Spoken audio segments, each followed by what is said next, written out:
Sam Walker running away from the Bulldogs defence is basically just like good scores running away from all of our bye planning.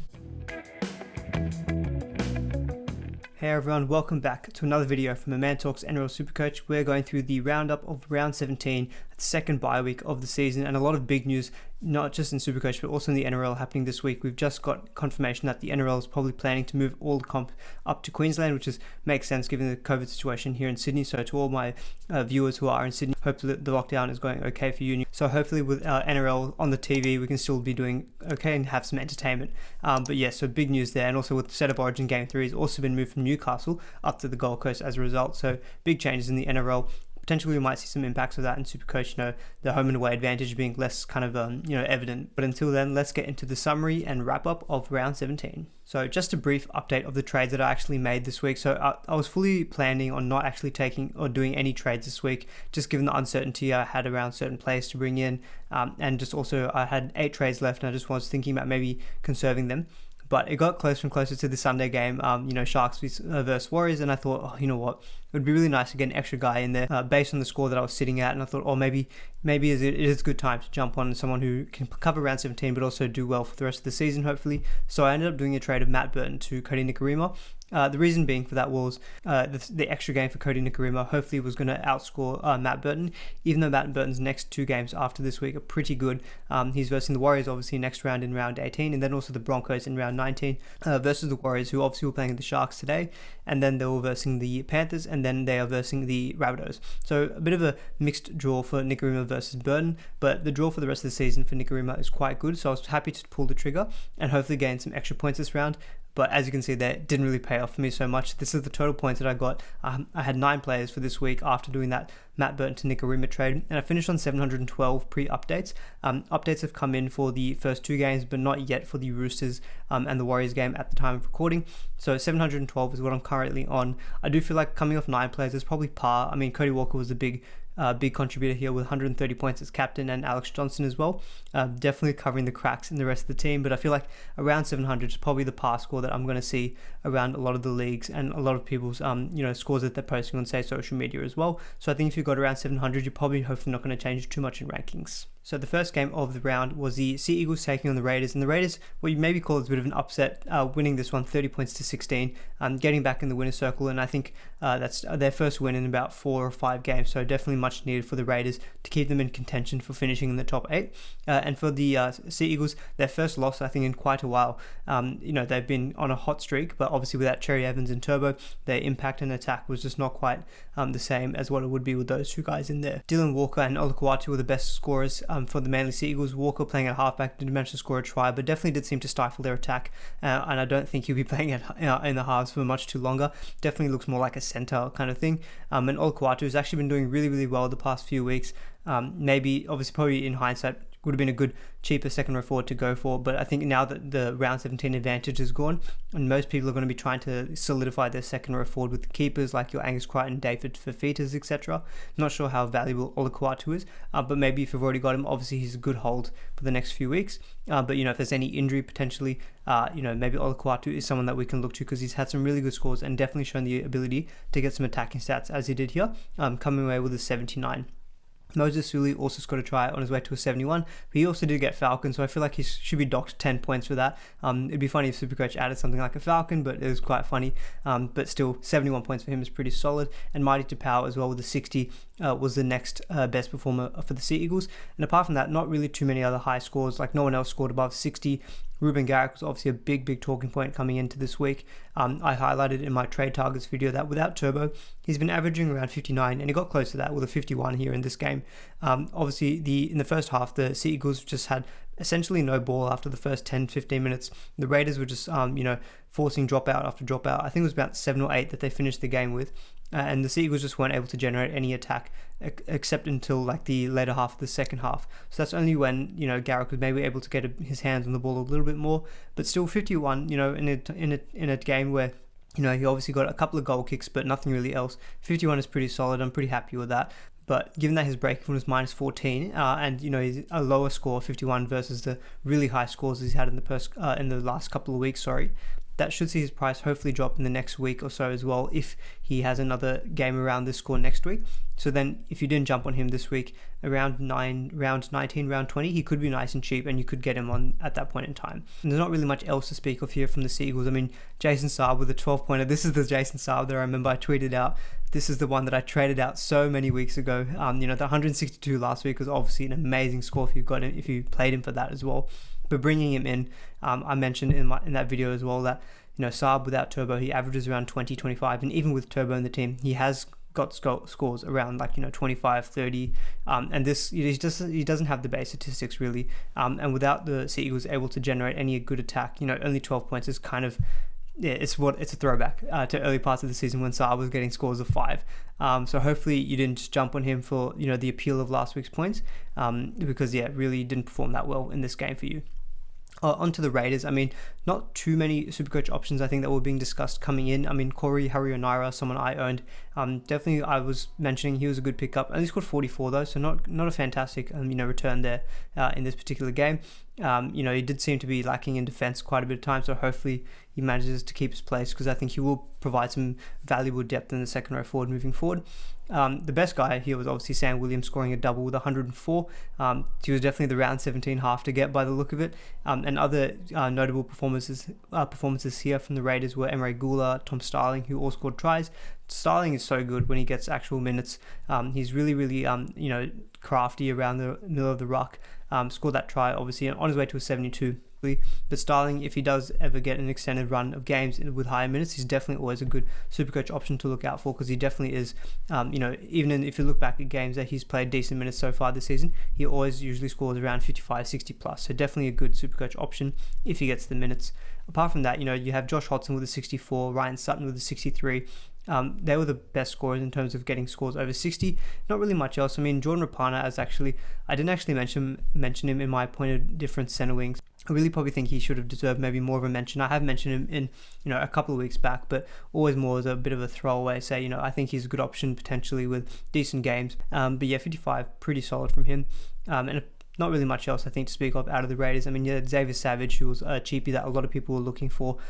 He only scored a 25, but looked pretty safe in the game itself. So obviously he'll get an extended run of games with Bailey Simonson out for a few weeks. So definitely not a horrible pickup. Obviously you mainly wanted him for this round. And 25 points, yeah, it's obviously not spectacular, but hopefully he could be handy depth maybe in the next few weeks. And Ryan James with a 16. I was hoping for maybe 30, Ryan, but I'll take any points in this week.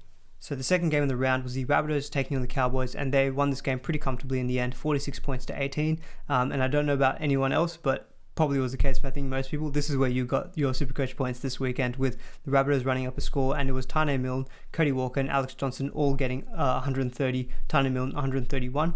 Yeah, low-key, I'm kind of annoyed that I didn't bring in Milne last week or the week before. Obviously, it's a bit of hindsight, but he scored a couple of tries here on his way to a big score of 131, and he was the perfect cheapie to go for, actually, to cover round 17. He has dual flexibility at second row forward, center wing. Now, looking back on it, it looks like it was an obvious trade-in. It does seem like the Rabbitohs are going a little bit more towards their right side, actually, than they were in the early part of the season. Obviously, they were skipping Campbell Graham because he only scored 33 here. Again, basically all base stats getting that 33, but just no attacking stats here. The ball just kept getting cut out, or he was running a decoy, and it was just going from Cody Walker to Taane Milne. Cody Walker played a fantastic game. I mean, he was on both sides of the field, just throwing try assists to anyone who was catching his passes, mainly Alex Johnson and Taane Milne, as you can see. So a big game here from Cody Walker. Obviously, he was an integral piece for round 17, and probably I think he was the most highly captained player, and this is the reason why, because we knew with a good matchup against the Cowboys, you could do really well, and he came over with 130 here. His biggest score, I think, of the season so far as well, so getting him just at the right time for round 17. And Alex Johnson, I mean, the guy just keeps scoring tries for fun. I think it's now the past 5 weeks he scored like at least a double. I think there's a couple of games in there with hat tricks. I can't even remember in this game actually if he scored 2 or 3, but it was more than one, that's for sure. And yeah, he just keeps racking up the points. He got a try assist as well. I think it was for Braden Burns with a little grabber kick. So yeah, Alex Johnson he's just doing super well, and I'm very happy obviously that I jumped on him just before he scored really well in the last few weeks. I mean, it would be a hard watch I think for anyone who doesn't own him, and he's really, really expensive, but to be honest, it's getting to the stage as well where he just seems like he's not a must-have because he's super, super expensive, but it's really hard to watch I think and not be able to get these points if you don't have him in the team. In terms of other good performances from the Rabbitohs, you've got Braden Burns with a 76 and Adam Reynolds with a 68, mainly just in his goal kicking. He just scores probably about 25-30 points a game just in goal kicking, so he's good just for that. And 68 is pretty solid from him as well. And quite a few scores here around the 60 to 55 here. Tom Burgess, Sele, Jaden Sewer, Kolomatangi all scoring above 50 for the Rabbitohs here. And the Cowboys side of things, look, the Cowboys were actually quite good to begin this game for the first 10-15 minutes, but they really fell away. Tamalolo was actually amazing in that first little period of the game. He scored 87 in the entire game, so very, very good output from him if anyone did jump on him. That did obviously come with some attacking stats because he did have that line break and also had the try assist as well for one of the Cowboys' early tries, so really on his way to a big game. But again, this is one of the things where the coaching just seems to be it just doesn't seem to make sense to the viewer watching, is that the Cowboys with Tamalolo running up the field doing super well, and then the coach takes him off, and then they just lose all their go forward, and then that's when the Rabbitohs went on top, and he didn't come back in until around, I think, 20 to 25 minutes left in the game, and by then the Cowboys, it was over. They weren't able to get back into the game, but obviously you'd ignore that because as a SuperCoach perspective, because 87 points, that's what you're looking for at the end of the day, and that's a really, really handy, pretty big score as well from Tamalolo. So potentially we might see him do well for the next few weeks. But yeah, I'm encouraged by those attacking stats, but still not encouraged by the coach rotation with him. He played 58 minutes, which is okay, but that definitely seems like it's a ceiling. I don't think, going to be seeing those 65, 70 minute plus games from him, unless there's injuries in the rest of the Cowboys pack to see Tamalolo play those extra minutes. Not really much else to speak of here. The next high score was 53 for the Cowboys, and yeah, Scott Drinkwater with a 49. Yeah, not really too much else to speak of here. Rabbitohs just won this pretty comfortably in the end. So the game on Saturday was quite a gritty affair actually. The Bulldogs taking on the Roosters, and the Roosters just winning this one 22 points to 16. It was a wet weather game, so obviously that was probably a big reason as to why the scores are a little bit lower. But obviously you have the Bulldogs, who in attack have not been the best so far this season, and the Roosters, who have definitely been very clunky, I think, in my opinion, in recent weeks, and also missing your James Tedesco and your Angus Crichton. So a bit of a reason as to why the Roosters attack wasn't so good, but obviously we're able to just get away with the win here. The best performances for the Roosters was Matt Ikuvalu, thank God. He was named in the 17. Suwali was cut 24 hours before the game. Obviously, I would have, if Suwali played, I would have probably just traded out Ikuvalu, but happy to see Ikuvalu play, and came away with a pretty good score here of 83. That did include a try and also a couple of line breaks, so this is pre-update, so we'll see if that changes. But yeah, 83, I'm very happy with that from Ikuvalu. You had other attacking stats from Sitili Tupanua and also Joseph Manu. Tupanua with an 81 scoring a try. He also had another line break later in the game, and Joey Manu scored a try. And generally, playing out of fullback, your base stats are generally up a little bit more, and as your involvement is. So Manu, very, very good option when he plays at fullback, as we saw, 72, and we might see that again next week, depending on if Tedesco backs up from State of Origin Game 3. Jared Waerea-Hargreaves, I have to give a big shout out to his score as well, 75. He played big minutes, and this is what we see. He just constantly puts his hand up to do the work when he gets those minutes. So really actually was a very good purchase for round 17 if you did jump on him. I probably should have spoken about him more, given that I spoke about Takiaho more than Waerea-Hargreaves, and Takiaho only scored a 52 here. But yeah, JWH, when he plays those big minutes, comes away with really, really big scores. Sam Walker, also very handy with a 66, including a try assist. Obviously, he went for a little bit of a trot towards the end of the game. Obviously, a lot of talk about whether that was in the spirit of the game or, unsportsmanlike. Look, I'm a Roosters fan, so I'm probably a little bit biased, but the game's about winning. He probably could have gone about it a little bit better, maybe kicking it dead, but in the end, the outcome's the same. Sam Walker, you can keep running away as long as we're getting the wins. Daniel Tupou is probably worth a mention as well. Only a 48 here, but again, no real attacking stats. He had a couple of runs where he got quite a few tackle breaks that probably did boost up his score a little bit. But yeah, so pretty unfortunate that he wasn't able to get any major tries or anything. Potentially, it may be the Drew Hutchinson factor. I saw just watching the game, Hutchinson definitely does like to run the ball quite a bit. Doesn't look for the pass as much as, say, Sam Walker, who loves his Harbour Bridge or his cutout passes. So maybe that is something to think about if you didn't jump on Tupou this week, whether you actually do want to bring him in moving forward. But I do think that's a minor factor, and I just don't think the Roosters were quite at their best. And I think when someone like Tedesco comes back, he always roams the field, and he's very, very good for his wingers. So I think Tupou is still probably going to be an okay purchase moving forward.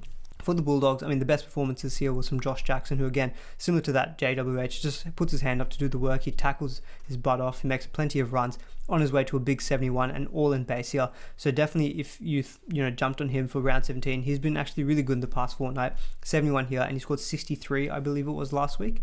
So really, really handy second row forward. I think he's priced around 455k.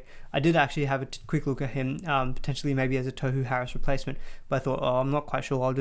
I'll leave it, hold the trade. But yeah, 71 points from him would have been pretty handy. This is probably the ceiling I think that you get from him, unless he gets obviously some attacking stats. But a ceiling of 71 in base is obviously very, very handy for second row forward.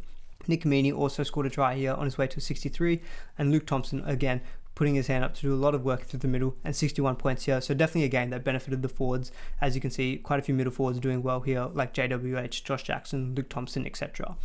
Apart from that, not really too much to speak of out of the Bulldogs. I mean, you had Lachlan Lewis score 56, scoring a double. Ogden actually with a 57. I know he's been hanging around quite a few people's like kind of fourth front row forward spot. Very handy return if you did keep him in just for this week. So 57, you'd definitely be taking that off your fourth front row forward that you never play. But yeah, not really much else here to speak of. Roosters winning this one in a pretty tight match, but obviously getting the job done in the end. And finally, we had the Sharks versus the Warriors on Sunday, which definitely was one of the lowest scoring Supercoach games this round. You had obviously your main guys that you were looking for, like your Sean Johnson, your Cody Nikorimas, etc. Neither of them did spectacular. I mean, Sean Johnson scored 52. He had the ball on a string, inside the 20-meter zone. He's got a great short kicking game, which forced a lot of dropouts, which definitely helped to boost his score up. He wasn't goal kicking, which was a bit of an annoying thing to see. Braden Trindle was goal kicking, whether or not, I think someone mentioned to me that he is a great goal kicker, but it was also his birthday, so maybe it was a bit of a treat. Fingers crossed Sean Johnson gets the goal kicking duties back moving forward. But yeah, so Braden Trindle scored a try in addition to that goal kicking, scoring 83.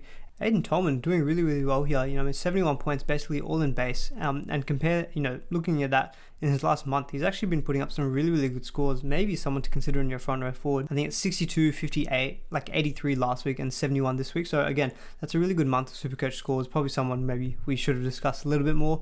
But yeah, if anyone, jumped on him, congrats to you. That's a really handy output from your front row forward.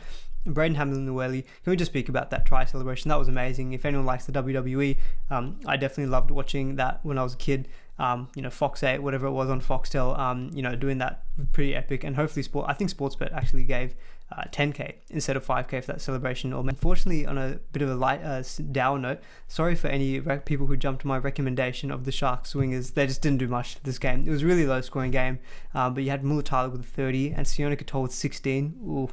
Yeah, sorry, but I mean, Jesse Raymond didn't do that much better. He scored 38. So yeah, apologies if anyone did jump on the Sharks wingers. Hopefully we'll see a few better scores out of them in the next few weeks. The Sharks will be versing like the Bulldogs, I think, in round 19. I can't quite remember their next round opponent, but this game definitely was a little bit tight. So I think that's definitely a big factor as to why they didn't score so well. On the Warriors side of things, I mean, you've got Tuvasashek and Reece Walsh with the best performances, 83 and 75 respectively. They both scored tries, so that definitely makes sense. And Reece Walsh was actually goal kicking, which was... I just pulled a pin on Cody Nikorima just before the game, as you guys saw as my trade for this week. And Nikorima wasn't goal kicking, and I was just like, oh, you're kidding me. It just had to happen. I don't know what the reason for that was. Nikorima was out last week, I think, with an ankle injury. Maybe that was the reason why. I did notice Reece Walsh was doing a lot of in-game kicking as well, for like the big bombs. So maybe that is a factor. Hopefully that just means Nikorima gets it back next week. Maybe if he's at full 100% recovery with his ankles. But yeah, that definitely does cap his ceiling if he's not goal kicking, which is a bit of a shame. I wish I'd known that beforehand. I probably might not have gone for Nikorima, and he had a very quiet game himself. 17 points, his lowest score of the season. Just had to happen that I brought him in that particular week, but I think a lot of people would have done the same. So hopefully if you guys did the same thing, let me know in the comments below. We'll share the pain together. So yeah, not a fantastic output from him. Adam Fanua-Blake did pretty well, 59 points here. He had about 30 points in his first stint, and again was very, very good in the second half when he came back on. A lot of hit ups, a lot of tackles, but there is a question mark whether he'll actually be available next week. He was put on a report twice, I think, actually. I think one was head-high contact and one was also potentially a crusher. The crusher is more concerning given that they're pretty hard and strict on the crusher tackles. So hopefully Fanua-Blake doesn't miss any time, but we might see a suspension for him moving forward, which will be really frustrating given that he probably was a very recent purchase for a lot of new owners of his. Yeah, overall from the Warriors, not much else to speak of out of this. Again, just a very close game with the Sharks just taking this one out, 20 points to 12. Alright guys, that is the wrap up of round 17. Let me know in the comments below what your trades were, what you guys scored, and how keen you are to finally get away from the bye planning. We can finally get into some more normal, regular rounds of NRL. Obviously, putting aside the fact that all the games look like they're going to be up in Queensland now. So if you guys enjoyed the video, would really appreciate a thumbs up. Do please consider subscribing to the channel if you haven't already. Thank you to everyone. We've crossed the 800 subscriber mark, which is an amazing achievement. I couldn't imagine getting 800 subscribers when I first started making these videos. So really appreciate you guys for all the support so far. And until then, I'll see you guys in the next video.